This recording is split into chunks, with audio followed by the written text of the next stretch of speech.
Hi hello everyone, అందరికీ నమస్కారం. నేను మీ నివి. Welcome to NS Telugu stories. ఈరోజు కథ మై డియర్ సీఈఓ పార్ట్ 5. ఇక కథలోకి వెళ్తే, ఇక తనని సోఫాలో కూర్చోమని చెప్పి నిదానంగా నడుచుకుంటూ వాష్రూంలోకి వెళ్తాడు విశ్వ. అలా షవర్ కింద నిలబడి తన మత్తునంతా దించుకుంటాడు. అలా ఫ్రెష్ అప్ అయి డ్రెస్అప్ చేసుకొని వర్ష దగ్గరికి వస్తాడు. అలా వర్ష దగ్గరికి వచ్చి వర్ష పక్కన సోఫాలో కూర్చొని, ఒక సినిమా ఇద్దరం కలిసి చూద్దామా, తర్వాత నువ్వు మీ రూమ్కి వెళ్దువు కానీ అని అడుగుతాడు. ఎందుకంటే అక్కడ వాళ్ళ రూమ్లో నిఖిల్ ఉన్నాడు కాబట్టి నిఖిల్ వెళ్ళే వరకు వర్షను ఇక్కడే ఉండమని అలా అడుగుతాడు. అప్పుడు వర్ష దేనికి నో చెప్పే అమ్మాయి కాకపోవడం వల్ల, సరే దాంట్లో నాకే ప్రాబ్లం లేదు, దానికి తోడు స్నాక్స్ కూడా తెచ్చావుగా, తింటూ మూవీ చూద్దామని చెప్తుంది. అప్పుడు విశ్వ, సరే నేనొకటి అడుగుతాను, దానికి సరిగ్గా సమాధానం చెప్తావా అని అంటాడు. అప్పుడు వర్ష, సరే అడగండి చెప్తాను అని చెప్తుంది. సరే అయితే నీకు నిఖిల్కి మధ్య సంబంధం ఏంటి, మీరిద్దరూ అంత క్లోజ్గా ఉంటున్నారేంటి అని అడుగుతాడు. అప్పుడు వర్ష, నేను నిఖిల్ చిన్నప్పటి నుంచి కూడా క్లోజ్ ఫ్రెండ్స్మి, చిన్నప్పటి నుంచి కూడా మేమిద్దరం అన్నీ షేర్ చేసుకుంటాం, ఇక మా ఇద్దరి మధ్య సంబంధం అంటావా, నువ్వనుకుంటున్నట్లు మా ఇద్దరి మధ్య ఏమీ లేదు, మేమిద్దరం జస్ట్ నార్మల్ ఫ్రెండ్స్మి మాత్రమే అని చెప్తుంది.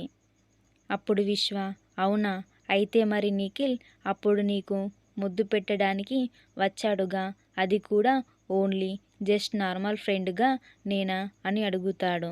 అప్పుడు వర్ష, ఎప్పుడు నాకా ముద్దు పెట్టడానికి వచ్చాడా, ఏమో నాకు గుర్తుకు లేదు అని బుకాయిస్తుంది.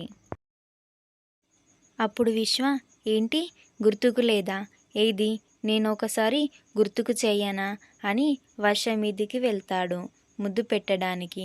అప్పుడు వర్ష విశ్వను ఒక తోపు తోస్తుంది. ఏంటి విశ్వ ఇది, ఏం చేస్తున్నావు, నేనేదో జోక్ చేశా, దానికే నువ్విలా రియాక్ట్ అవ్వాలా అని చెప్తుంది. అప్పుడు విశ్వ, ఏంటి అక్కడ నిఖిల్ నీకు ముద్దు పెట్టడానికి వస్తున్నప్పుడు నిఖిల్పై ఇలా కోప్పడి నెట్టలేదే, ఇప్పుడు నాపై కోప్పడి ఇలా నెడుతున్నావు, నేనేమీ పరాయివాణ్ణి కాదుగా, నీ ఎక్స్ బాయ్ ఫ్రెండ్నేగా, అంతా షో చెయ్యకు అని చెప్తాడు. అప్పుడు వర్ష, నువ్వు పార్టీలో సరిగ్గా తిననట్టున్నావు, ఆగు ఇప్పుడే వస్తా అని చెప్పి కిచెన్లోకి వెళ్తుంది. కిచెన్లోకి వెళ్ళి అక్కడున్నటువంటి అన్ని ఇంగ్రీడియంట్స్ని కలిపి ఒక జ్యూస్ని తయారు చేసి విశ్వ దగ్గరికి వస్తుంది. అప్పుడు విశ్వకు ఈ జ్యూస్ తాగితే ఒకప్పుడు మనం ప్రేమించుకున్నామన్న విషయం కానీ, ఇద్దరికి బ్రేకప్ జరిగి విడిపోయామన్న విషయం కానీ ఇది కూడా గుర్తుకుండదు, ఇప్పుడు ప్రజెంట్లో చాలా హ్యాపీగా ఉంటాం అని చెప్తుంది. అప్పుడు విశ్వ, అవునా, అంత మ్యాజిక్ ఉందా ఈ సూప్లో అని విశ్వ ఆ డ్రింక్ని తాగుతాడు. కానీ అతనికి అన్నీ గుర్తుకుంటాయి. ఈ పిల్ల ఏదో జోక్ చేసినట్టుంది అని అనుకుంటాడు.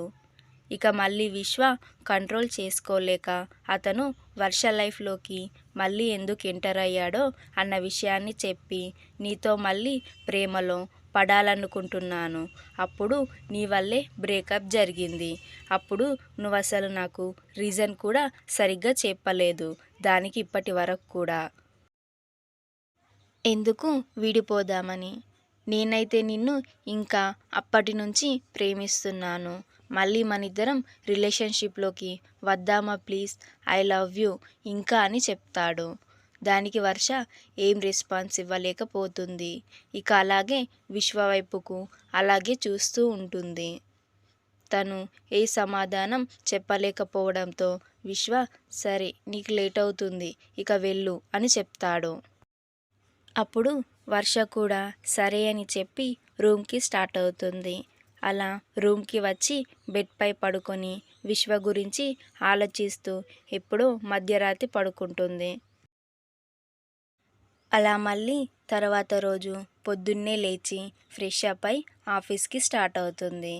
ఇక అప్పుడు విశ్వ యొక్క పిఏ చారి వచ్చి, సార్ అందరినీ కాన్ఫరెన్స్ హాల్కి రమ్మంటున్నాడు, ఏదో అర్జెంట్ మీటింగ్ ఉందట అని చెప్తాడు.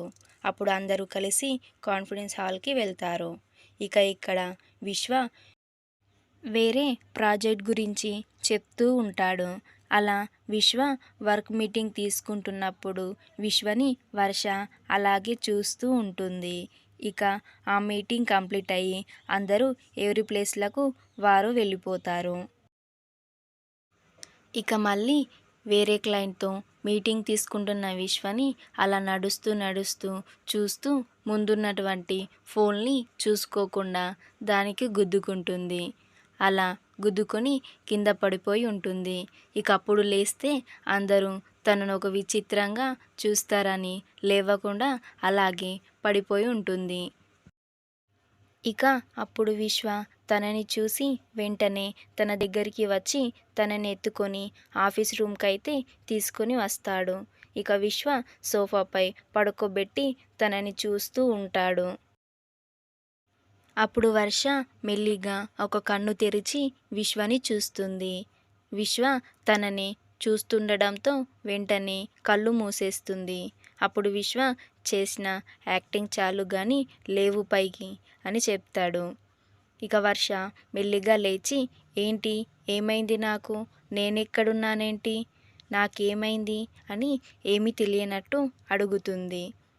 అప్పుడు విశ్వ, నన్ను అంతగా చూడాలనిపిస్తే నా రూమ్లోకి వచ్చి ఇలా కూర్చొని చూడొచ్చుగా, నిన్నెవరు ఆపుతారు, అసలు నీకెవరు అడ్డు చెప్తారు చెప్పు అని అడుగుతాడు. నువ్వు అలా ఫోల్కి వెళ్ళి గుద్దుకోవాల్సిన అవసరం లేదు. నువ్వు నన్ను ఎప్పుడు కావాల్సి వస్తే అప్పుడు ఇక్కడికి వచ్చి చూడొచ్చు అని అంటాడు. అప్పుడు వర్ష, నేనే మిమ్మల్ని చూడాలని రాలేదు, మీటింగ్ ఎలా జరుగుతుందో చూద్దామని చూశాను, అంతేగాని మీ గురించి ఏం కాదు అని చెప్పి వెళ్ళిపోతుంది. ఇక లంచ్ టైంకి ప్రాజెక్ట్ హాల్ నుంచి ఏవో సౌండ్స్ వినిపిస్తూ ఉంటాయి. అప్పుడు తను ప్రాజెక్ట్ హాల్ బయట నిలబడి ప్రాజెక్ట్ హాల్లోకి తొంగి చూస్తుంది. అక్కడ వినోద్ అనే ఒక వ్యక్తి, ఇతను వాళ్ళ ప్రొడక్షన్ డిపార్ట్మెంట్ యొక్క హెడ్ అయి ఉంటాడు. ఇతనెవరో ఒక అమ్మాయితో చాలా క్లోజ్గా ఉంటాడు. ఇక అదంతా చూసి వర్ష అక్కడి నుంచి వెళ్ళిపోవాలని చూస్తుంది. అప్పుడే తనకు ఒక ఫోన్ వస్తుంది. అప్పుడు తను ఫోన్ కట్ చేస్తుంది. కానీ అనుకోకుండా తన చెయ్యి టచ్ అయి అదంతా కూడా రికార్డ్ అవుతూ ఉంటుంది. ఇక కాసేపటి తరువాత వినోద్ వర్ష దగ్గరికి వచ్చి, ఫొటోస్ బాగా వచ్చాయా, ఆ ఫొటోస్ మర్యాదగా నాకిచ్చేయ్ అని అడుగుతాడు. అప్పుడు వర్ష మాత్రం, ఏ ఫొటోస్, నేను మిమ్మల్ని ఏ ఫొటోస్ తీయలేదే, నాకు ఏ ఫొటోస్ గురించి తెలియదు అని చెప్పి కవర్ చేస్తూ అక్కడి నుంచి తప్పించుకొని వెళ్ళిపోతుంది. ఇక తను వినోద్ నుంచి తప్పించుకొని వచ్చిన తర్వాత ఆఫీస్లోని ఒక క్లయింట్ అయిన అమ్మాయి వర్ష దగ్గరికి వచ్చి, ఏంటి వర్ష, ఆ వినోద్తో అంత క్లోజ్గా మాట్లాడుతున్నావు, ఆ వినోద్తో నువ్వు అస్సలు మాట్లాడకు, అలాగే వాడితో గొడవ కూడా పెట్టుకోకు, వాడు నువ్వు అనుకునేంత మంచివాడు అసలే కాదు అని చెప్పి, నేను చెప్పింది నీకు అర్థమైతే చాలు, ఇంతకు మించి నేనేమీ చెప్పలేను అని చెప్పి వెళ్ళిపోతుంది.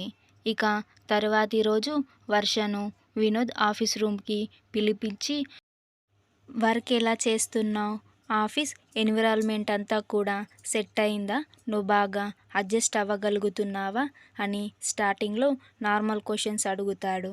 అప్పుడు వర్ష, పర్లేదు సార్, ఇప్పుడు వర్క్ చాలా బాగా చేస్తున్నాను, ఆఫీస్ ఎన్విరాన్మెంట్ కూడా నాకు బాగా నచ్చింది, అందరూ తొందరగా కలిసిపోయారు, అందువల్ల స్టార్టింగ్లో ఉన్న నర్వస్ ఇప్పుడు లేదు, చాలా వరకు తగ్గింది అని చెప్తుంది.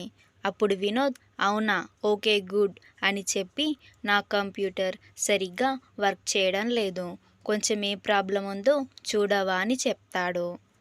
అప్పుడు మన ఇన్నోసెంట్ వర్ష ఎవరేం చెప్పినా ఈజీగా నమ్మేస్తుంది కాబట్టి అతను చెప్పింది కూడా నిజమే అని అనుకొని అతని కంప్యూటర్ చెక్ చేయడానికి వెళ్తుంది. అప్పుడు వినోద్ కంప్యూటర్ చెక్ చేస్తున్న వర్షని వెనుక నుంచి అసభ్యకరంగా టచ్ చేయడం స్టార్ట్ చేస్తాడు. అప్పుడు వర్ష, ఏం చేస్తున్నారు? మీరు వదలండి అని వినోద్ని పక్కకు తోసి వెళ్ళిపోవడానికి ట్రై చేస్తుంది. కానీ వాడు బలంగా ఉండటం వల్ల వాడి నుంచి తప్పించుకోలేకపోతుంది. అప్పుడు వర్ష ఇక ఏం చెయ్యలేక భయపడుతూ ఇక ఇవ్వాళటితో నా పని అయిపోయింది వీడి చేతిలో అని మనసులో అనుకుంటూ భయపడుతుంది. ఇక అదే సమయానికి విశ్వ తన క్యాబిన్లో ఫైల్ చూస్తూ ఉంటాడు. అలా ఫైల్ చూస్తున్న విశ్వ సడన్గా తన సిస్టంలో వినోద్ క్యాబిన్లో ఎవరో ఇద్దరు వ్యక్తులు దగ్గరగా ఉండటం చూస్తాడు. కెమెరా ముందు వినోద్ ఉండటం వల్ల వినోద్తో పాటు ముందున్న వర్ష కూడా కనిపించదు. ఇక ఫైల్ చూస్తున్న విశ్వ ఫైల్స్ పక్కన పెట్టి తన సిస్టంలో చూస్తూ ఉంటాడు. ఇక ఇక్కడ వర్ష ఎలాగైనా వినోద్ నుంచి తప్పించుకోవాలని ట్రై చేస్తూ ఉంటుంది. కానీ వినోద్ మాత్రం తనని ఎక్కడికి వెళ్ళనివ్వకుండా తన మీదికి వెళ్తూ తనని టచ్ చేయాలని చూస్తూ ఉంటాడు. అప్పుడు వర్ష, ప్లీజ్ సార్ నన్ను వెళ్ళనివ్వండి, మీకు దండం పెడతాను అని వేడుకుంటుంది. వర్ష ఎంత వేడుకున్నా కూడా వినోద్ వర్షని వదలకుండా మీదికి వెళ్తూ, ప్లీజ్ వర్ష, ఒకే ఒక్కసారి నాతో ఇంటిమేట్ అవ్వు, నిన్ను చాలా బాగా చూసుకుంటాను అని చెప్పి మళ్ళీ తనను టచ్ చేస్తూ ఉంటాడు.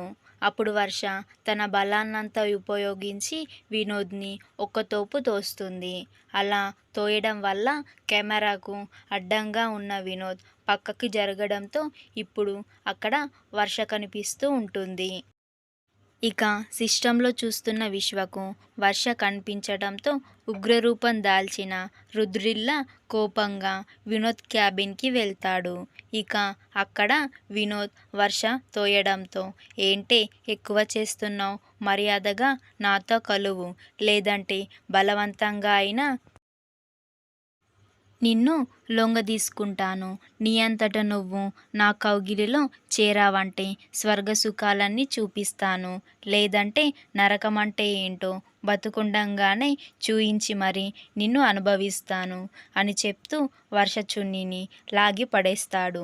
ఇక అప్పుడే వినోద్ క్యాబిన్ దగ్గరికి వచ్చిన విశ్వ ఇక అదంతా చూసి ఒక్క ఉదుటన వినోద్ని పట్టుకొని, రే వెధవా, నా వర్షపైనే చెయ్యి వేస్తావా, నీకెంత ధైర్యంరా అని అంటూ వినోద్ని కొడుతూ ఉంటాడు.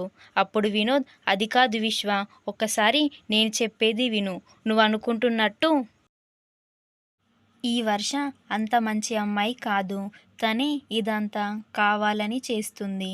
తను నా ప్రైవేట్ ఫొటోస్ అన్నీ తీసి నన్ను తనతో ఇంటిమేట్ అవ్వమని బ్లాక్మెయిల్ చేస్తుంది.